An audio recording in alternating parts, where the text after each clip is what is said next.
What's up, baseball family? Welcome to this week's episode of Thursday Night Live with the Baseball Together podcast. I'm Brig. I am 100% solo today. And I'm going to mute that music because it is time to be done. We can get hopping and popping, but only for a short amount of time. Baseball family, I hope you're doing well. I'm doing super well. We have a really interesting show to get into tonight. First things first, though, Brad is not with us. He's doing family stuff, and we celebrate him for that and hope he has a great time participating with his family's other sporting activities. I will leave that as a tease. If you want to know the answer, jump in the comments. Just a couple of housekeeping items. Just want to first remind everybody that we're currently live. We're on Facebook, we're on YouTube, and we are on Twitch. And you can see us here at 9:30 p.m. every Thursday night throughout the season. We also drop episodes Tuesday mornings and Sunday mornings as well. So the best place to interact with us is going to be on YouTube for the most part. Facebook is a great option. We've got a lot of happening on Facebook right now, which is super crazy. And then obviously we're on Instagram and all of the other places as well. If you want to do audio only, you can. That'll be on Spotify and Apple Podcasts, pretty much everywhere else you podcast. So that's how you can get in touch with us. We'll touch on some other things moving into the rest of the broadcast. So first things first, Players Weekend is back. Players Weekend is a supremely popular event that Major League Baseball does once a year. They took a couple of years off, but it was a huge success last year and the year before, and the they're going to bring it back. So here is what you need to know about it. This is a one weekend event. Players are allowed to bring out their personalities. They can showcase kind of their personal brand. They can share their own personal stories with their audience and fan bases and friends and family. And it's a parade. Basically, it's a personality parade, and I am here for it. I love every minute of it. So what you'll see are personalized cleats. We get a little bit of that now, but not like you're going to see on Players Weekend. If you've not yet experienced Players Weekend, get ready to see cleats such as, I forgot who, but last year we saw cleats that looked like they had been designed with a crayon, like a child had written on them with a crayon. We've seen the same idea with like colored marker, like Sharpies and different colored markers, and that's really cool. We've seen baseball bats themed after like Woody from Toy Story, for instance, or Spider-Man. We've seen a Spider-Man one. Lars Nootbaar did one in black and red, and it said Newt all the way down, but with an extended amount of O's. As he gets called Newt, and so he put that on a baseball bat, and he used it in Players Weekend, and it's freaking awesome.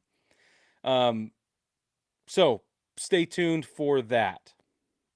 The design element of it gets a ton of play on social media and on the broadcasts and everything like that. So be prepared. Last year, Major League Baseball provided themes for each of the 3 days, Friday, Saturday, Sunday. This is going to be no different. Last year, we had Friday Fun, Saturday Causes, which were, community engagement or charity causes that the player supports and is hoping to call attention to. And then Sunday was a celebration of important people in that player's life. It's exactly the same this year, except Friday will be off-field interests.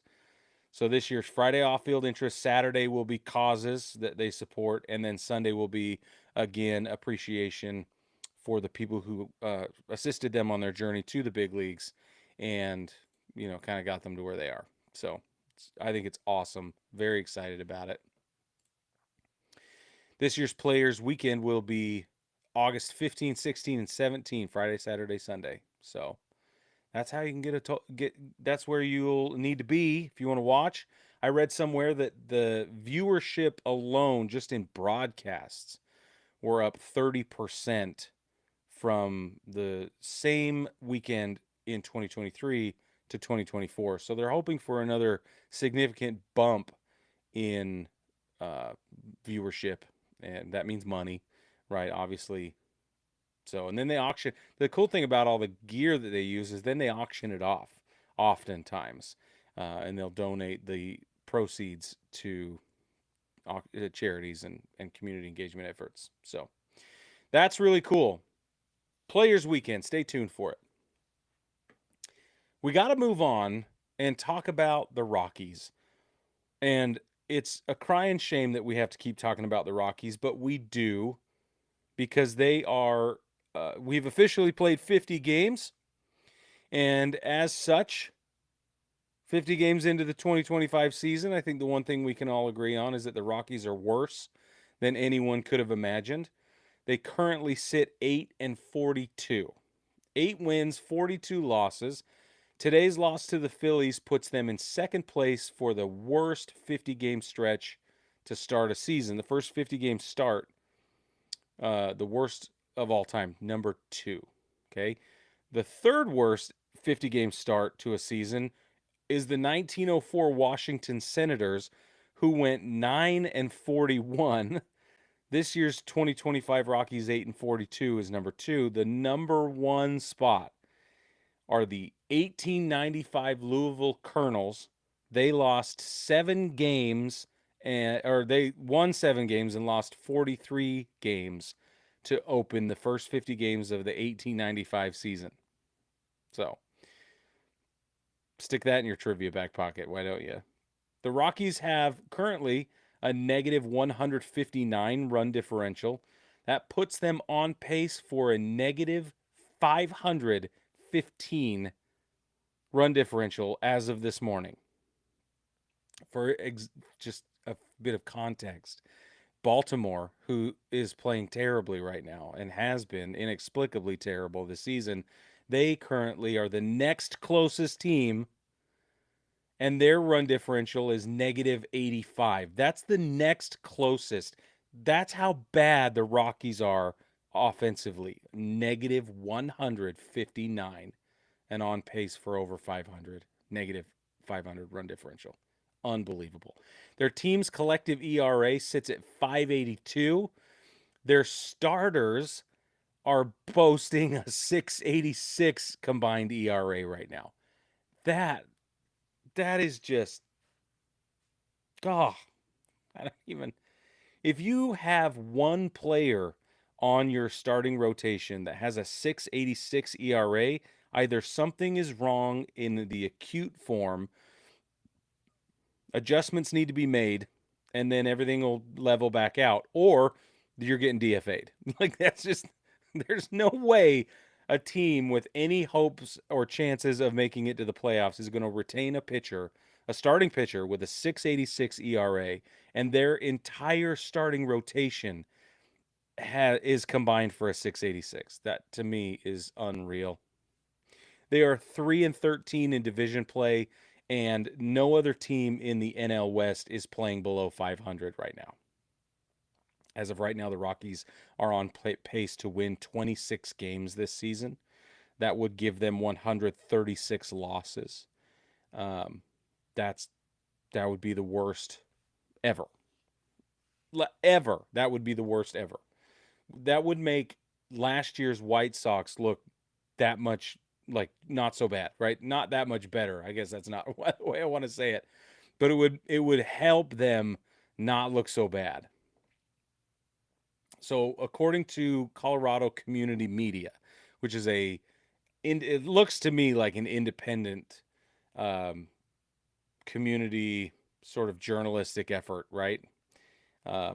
Probably a handful of steps above a blog, but not a syndicated news organization. I could be wrong.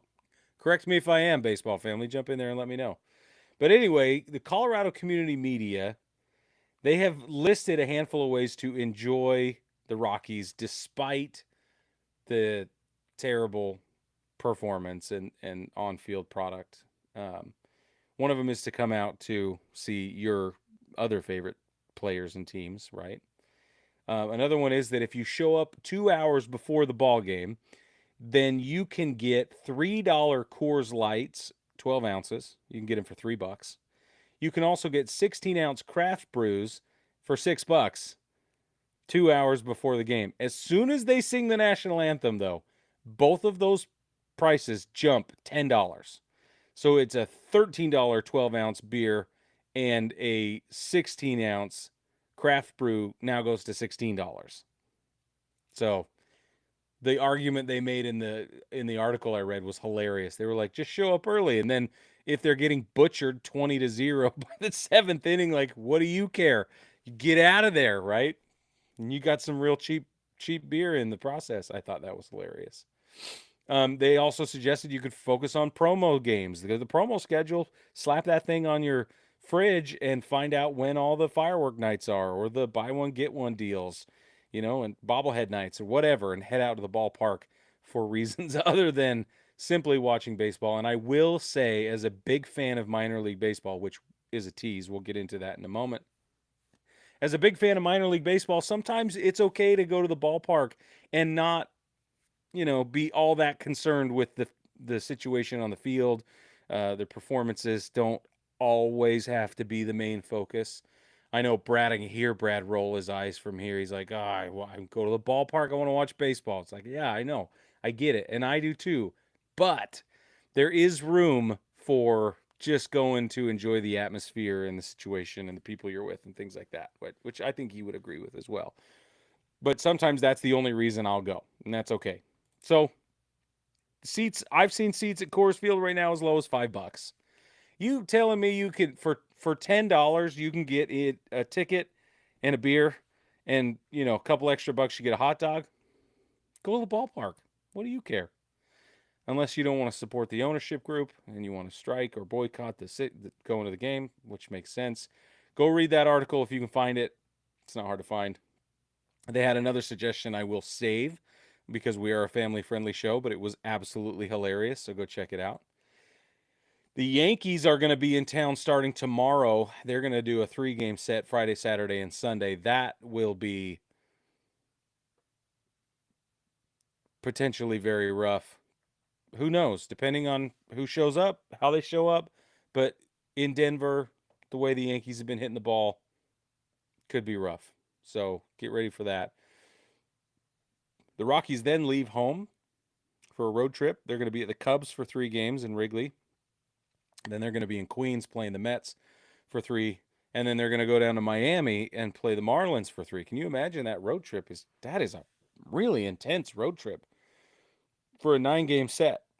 So we'll see. We'll see how they do. Baseball family, let me know. Like, are you as worried about these Rockies as I am? Have you forsaken them? Do we all the way give up on them? It's okay if you have. Like, it's okay. It's going to be all right. But are you still holding out hope? Does firing Bud Black change everything for you? Will the ownership group sell? I doubt it. I don't think they're going to sell. But we'll see. Anything they can do to get a butt in a seat, though, that's what they're going to do. All right, we're going to move on.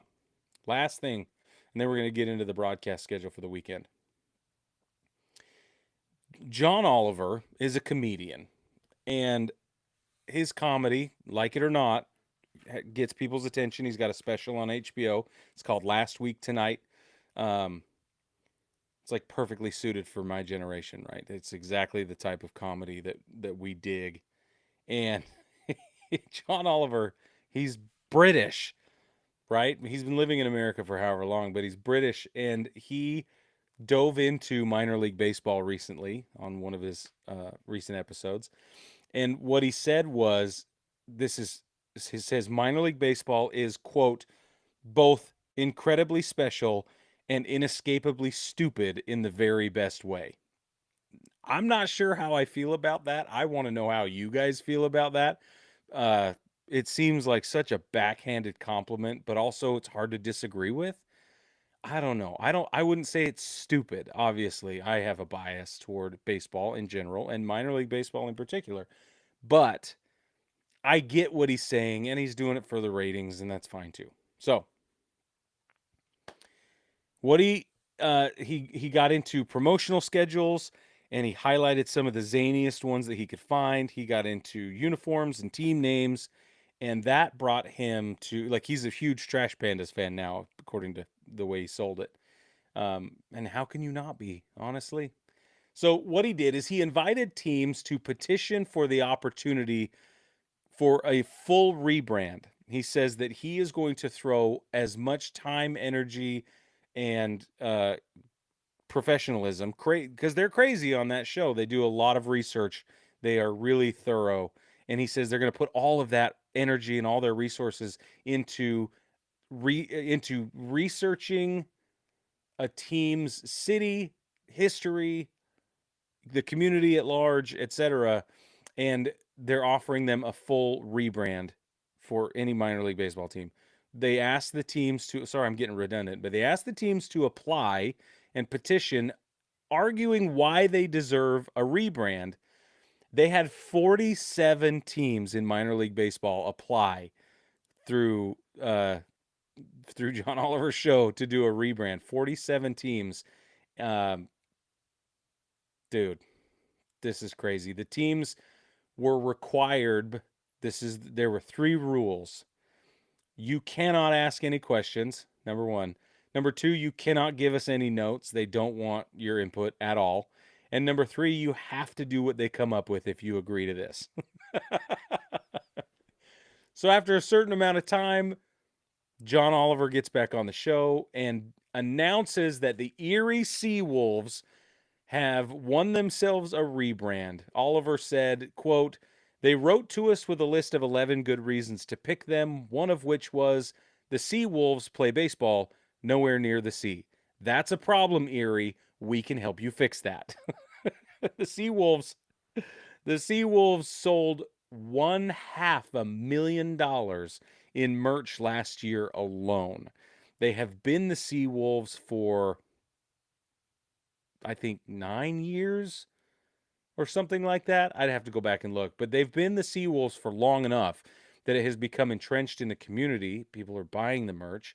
And once they rebranded to their current color scheme, logo design, everything, they ended up like with unbelievable amount of sales.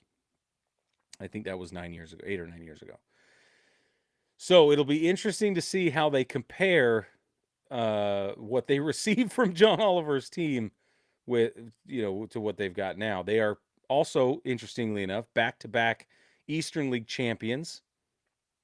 Okay, so that's a big deal. They're also the Double-A affiliate of the Detroit Tigers, for those of you wondering where they fit.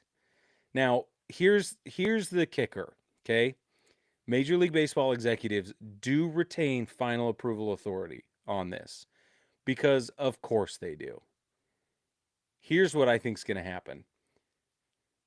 It's being sold, it's being billed to us as a full rebrand to which I say they should stick, right? For however long. But what we're going to end up seeing, because Major League Baseball is involved, we're going to end up seeing it's going to be some one-game event that'll be big. They might roll it out every Friday from then on, or every Monday, or whatever it is. Well, the Mondays are travel days. So maybe, Wednesday nights or Thursday nights. I can see it. They just pick a night.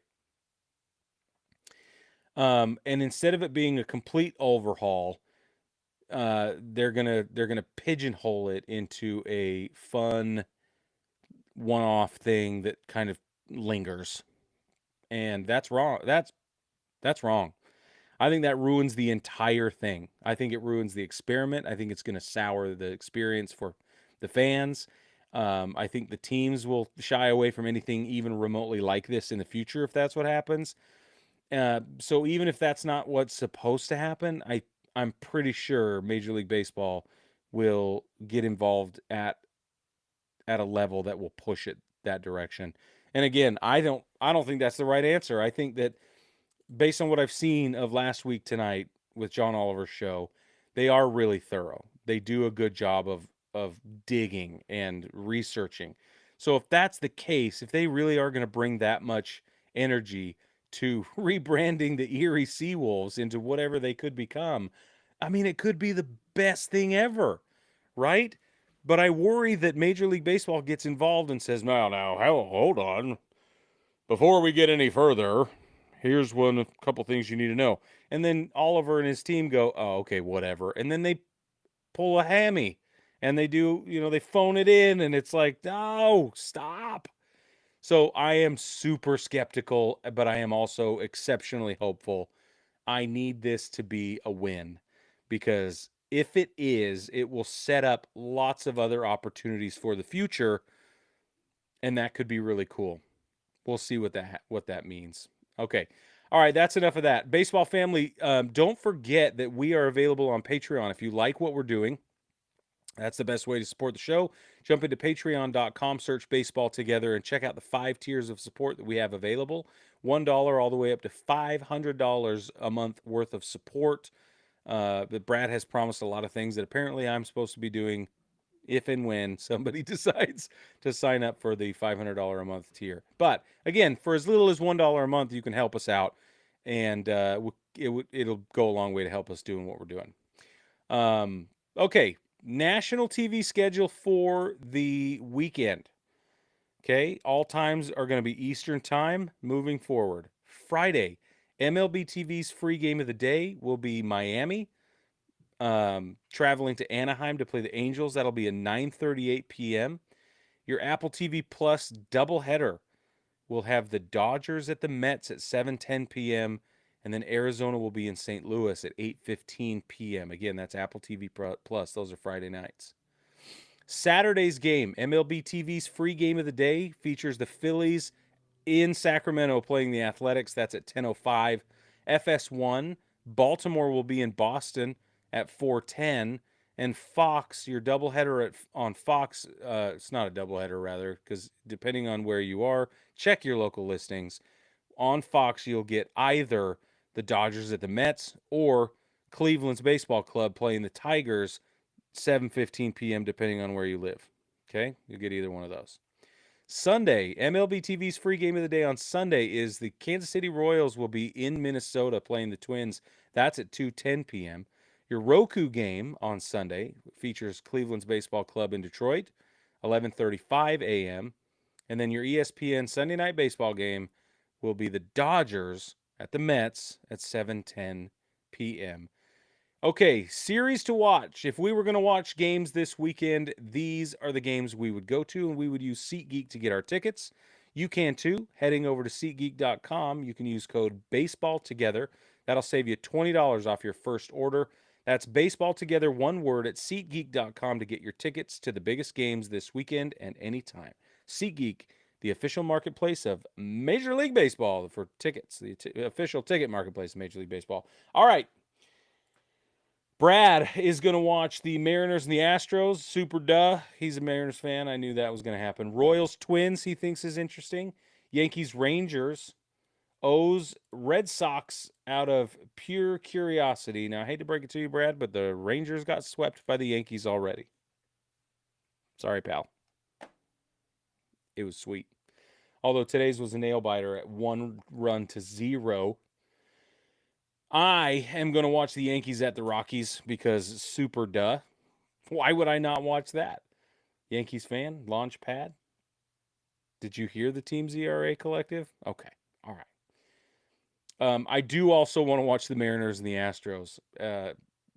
That'll be a really great series to watch.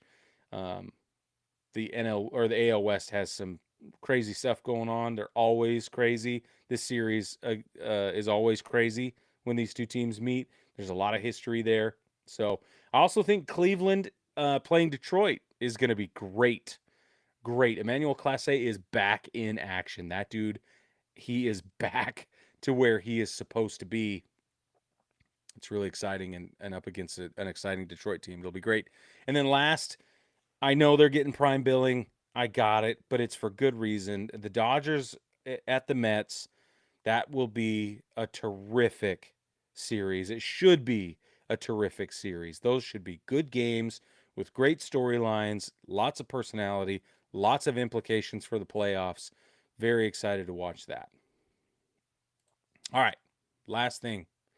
Today in baseball history, May 22nd, 1946, the Homestead Grays beat the New York Black Yankees after Josh Gibson hits a homer described by the Pittsburgh Post-Gazette as, quote, one of the longest home runs ever pulled at Forbes Field, end quote. It measured at least 450 feet, but that measurement is considered almost certainly understated.